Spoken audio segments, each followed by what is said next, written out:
Well, hello and welcome back. This is part 2 of the video series I'm making for you on how to make a beaded medallion.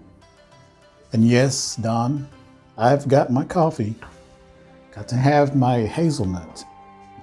You have to forgive me. I developed a little cough overnight. And no, it's not Corona, but it makes my voice a little scratchy. So that's why I'm drinking the coffee.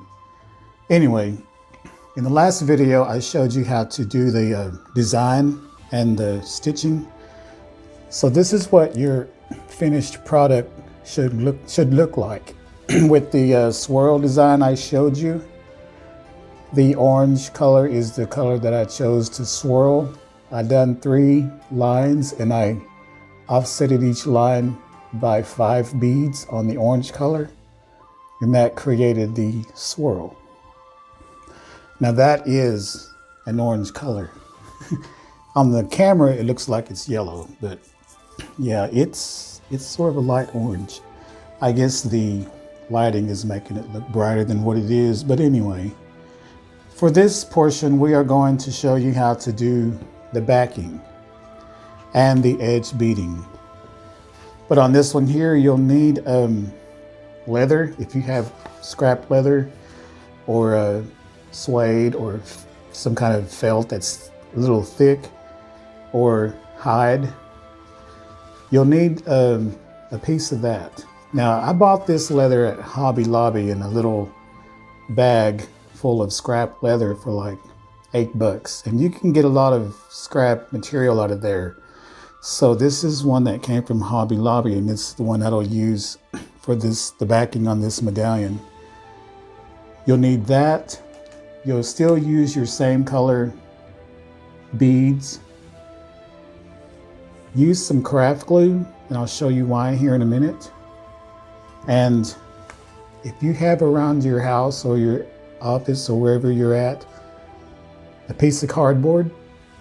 This is just the cardboard from an old Christmas box.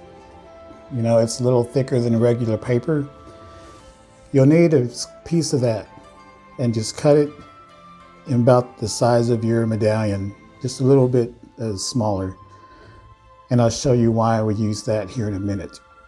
So those are the materials you'll need, and we'll get started here in just a minute.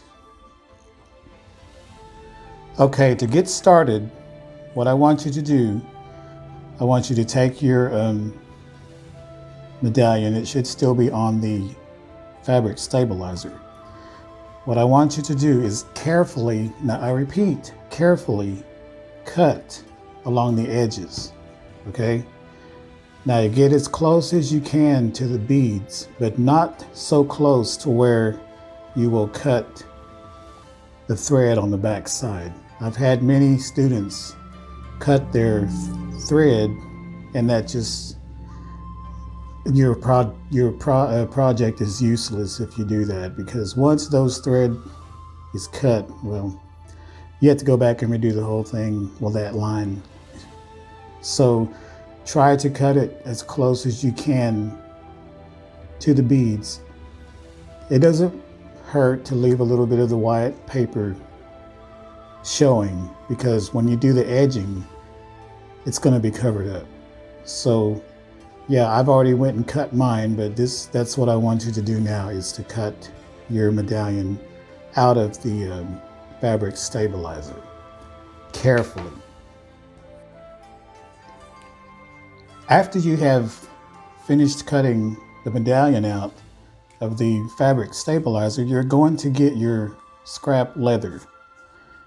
Now I cut my scrap down to a smaller piece because I'm not going to use the rest of what I had, so I just needed to get just enough to use for the backing for this.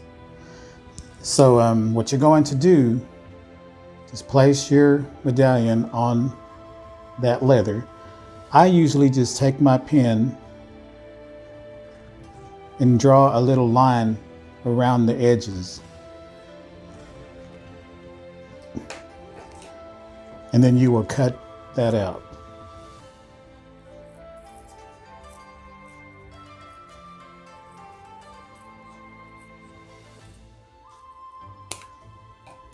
Okay, so now that I have that cut out, you just want to make sure it's about the right size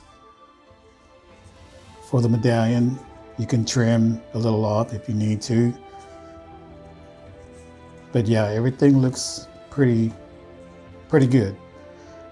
Now this is where your cardboard is going to come into place.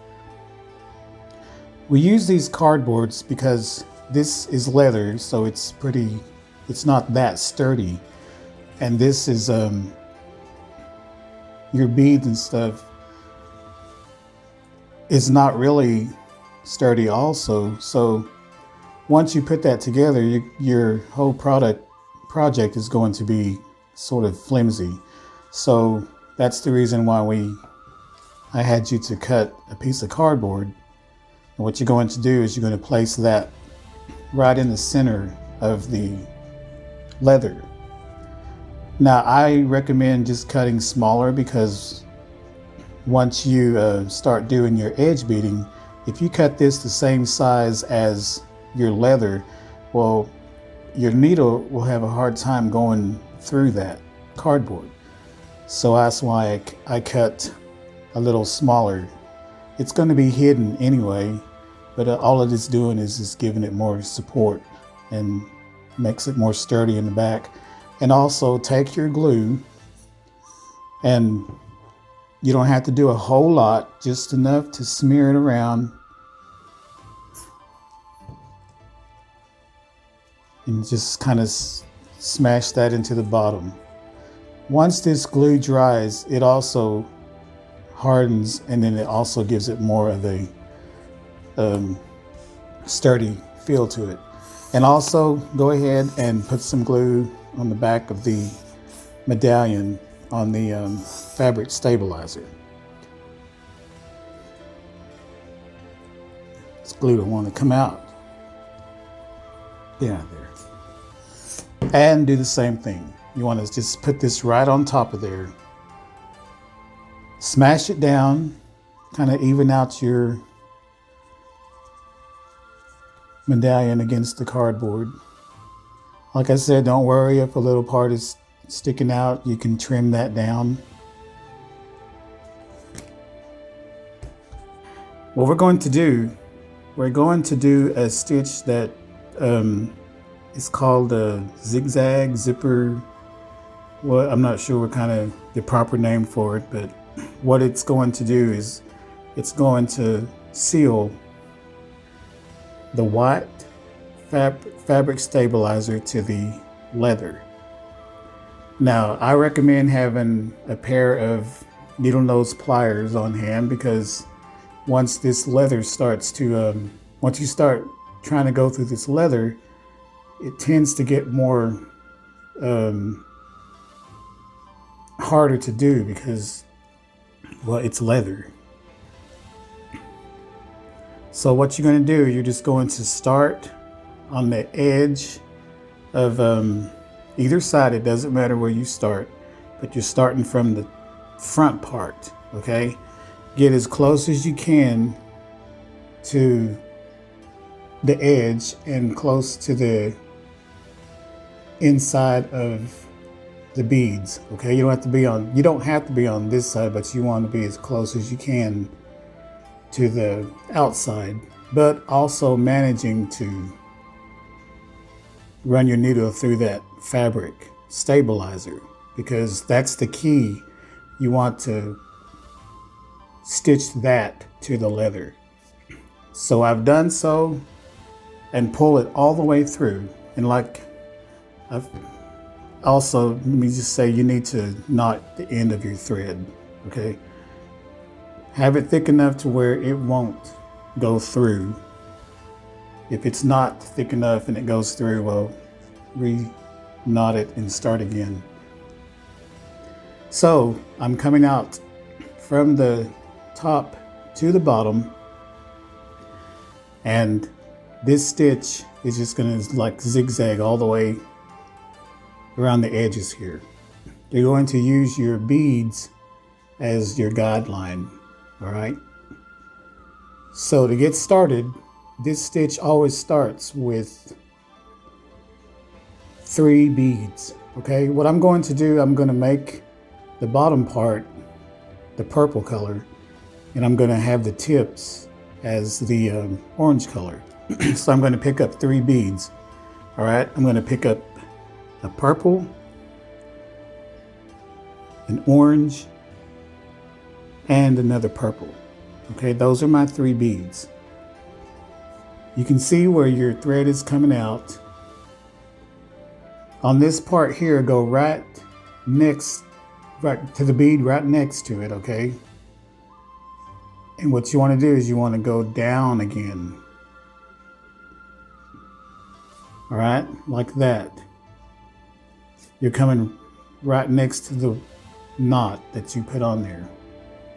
So pull that all the way through. Be careful, because at this point your thread will want to knot up like that's about to do.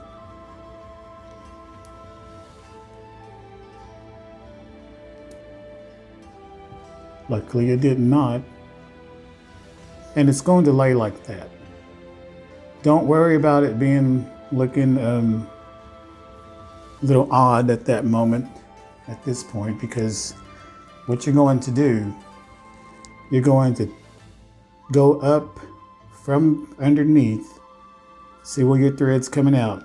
You're going to go up the last purple bead that you put on. Okay, you're not going to go down. You're going to go from the bottom. You're going to go through the purple bead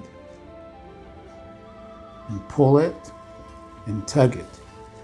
When you do so, it's going to lay that purple bead on top of the leather and the fabric stabilizer. Now don't worry about the first purple yet. Once you get all the way around, you'll connect the last bead that you put on with that purple, and it'll make that one lay flat also. So that's what you should have. Again, I'm trying to look at this and look at the camera at the same time, so it may look like I don't know what I'm doing. So you got that part done. Now that's the only time you're going to use 3 beads, okay? From this point on, you're going to use 2 beads. As you can see, your foundation part is going to be the purple and your tips is going to be the orange. So we've already got our foundation down. So I need to pick up an orange bead for my tip and a purple bead. So I've got 2 beads on there. All right, just like you've done before. Wherever your last bead was, I usually skip over 2 beads, okay? Like I said, you're gonna use your beads as your guideline. So there's my last stitch. I'm gonna count 2 beads over, okay? There's 1 bead, there's 2 beads. And I'm gonna go down that part through the fabric stabilizer, just like I did before. Careful and not make a knot out of your thread. Pull it and it lays just like it did before. So what you're going to do, again, you're going to come up from the bottom, up through the last bead you put on, which is that purple one.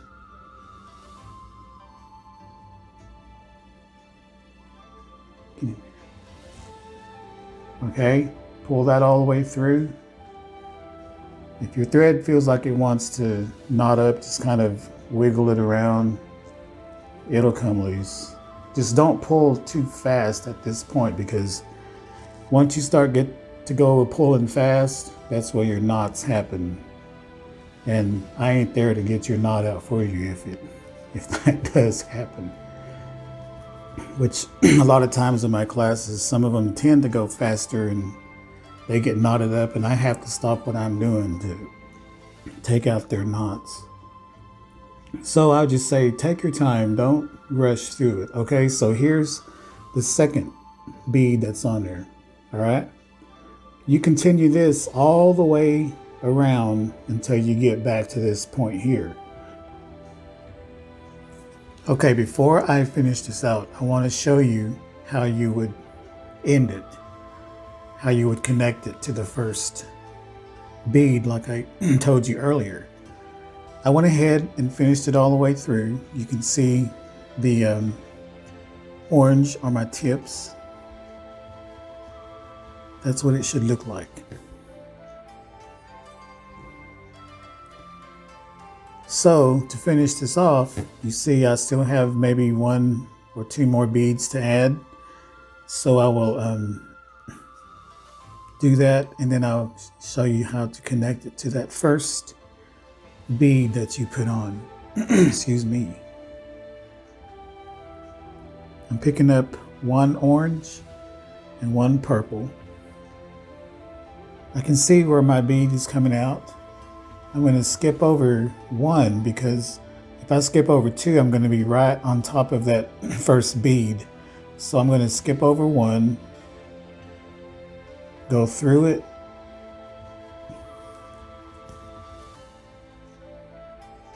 and pull it. And I'll do the same thing. I'll come up through the bottom and go through that purple bead I just put on, the last purple bead I just put on. Excuse me. I don't really think I might have corona.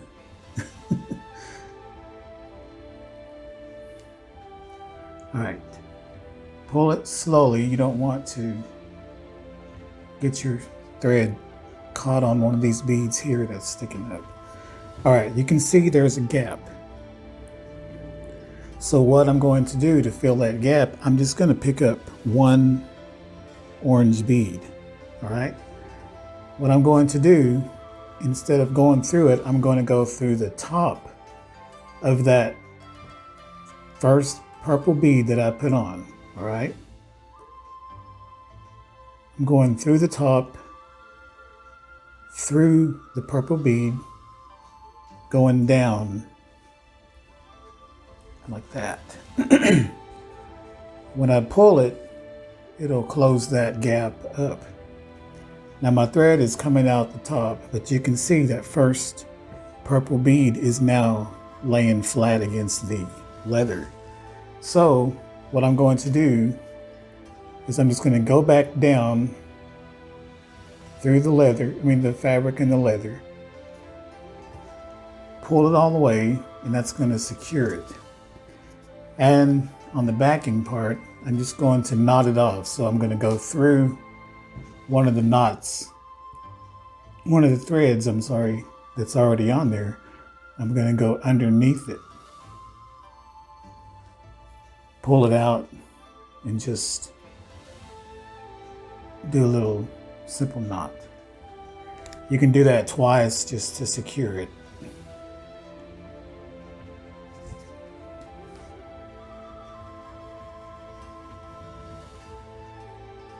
And then you'll trim that off. Not right against it, but just close enough to where you won't cut your knot. But anyway, that is the finished medallion. So that concludes the second part of this video series. We did the medallion and the backing along with the edge beading. The next step is going to be the fun part, the part I just enjoy doing, and that is the chain.